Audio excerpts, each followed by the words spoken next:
do.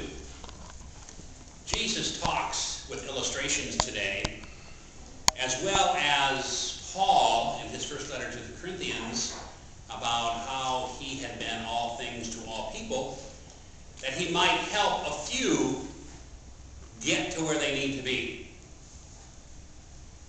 Jesus, in our gospel this morning, had the entire city waiting outside a door for him because they heard the message.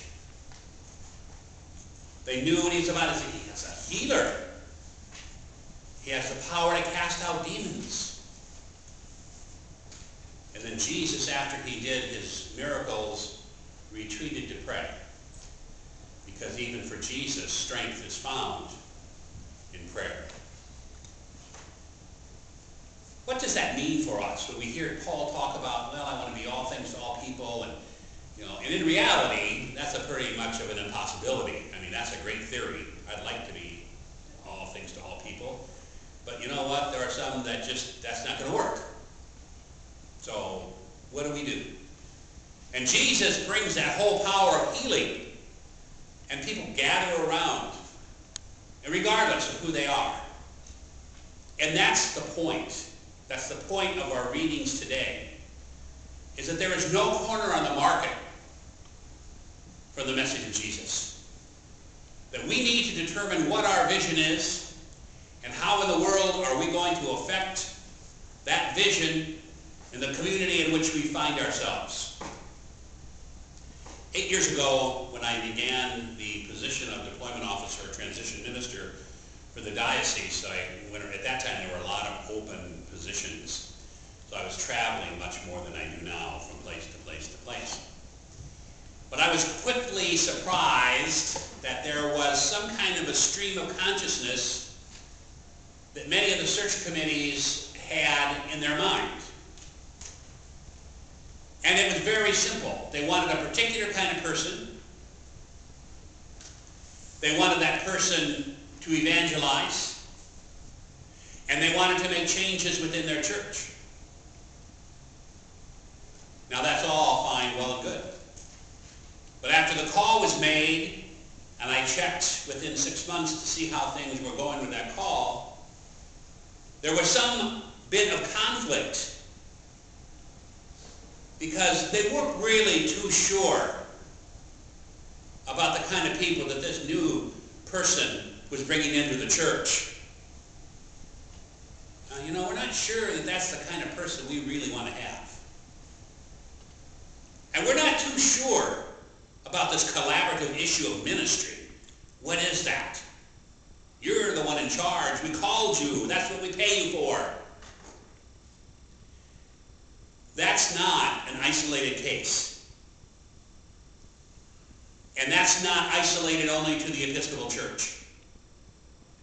It's situations that we find in organized religion throughout the country and probably the world. And the reason I cite that example is because of our gospel and Paul's letter to the Corinthians today.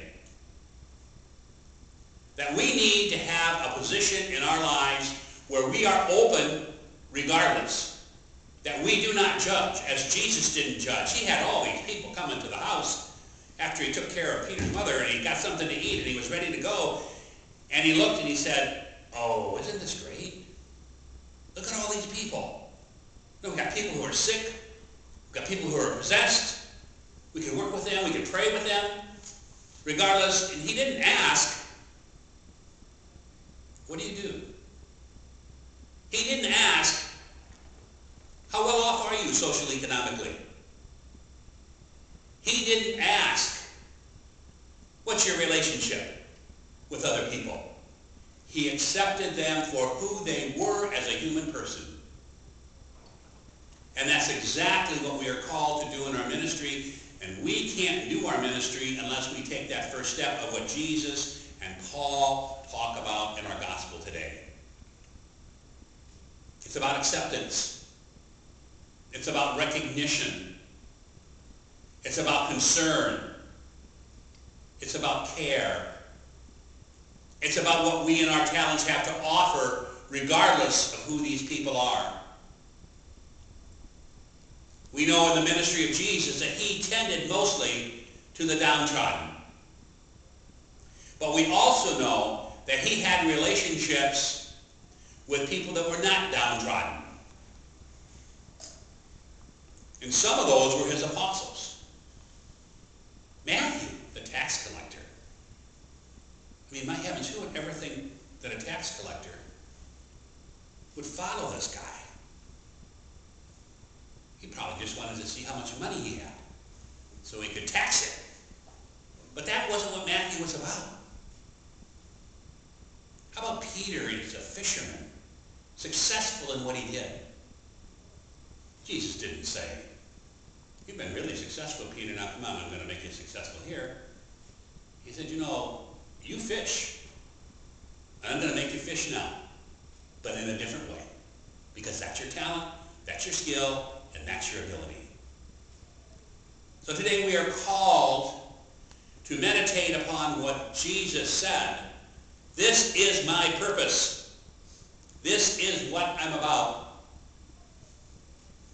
And in all reality, the question for us is, what is my purpose and what am I about? In the name of the Father, and of the Son, and of the Holy Spirit.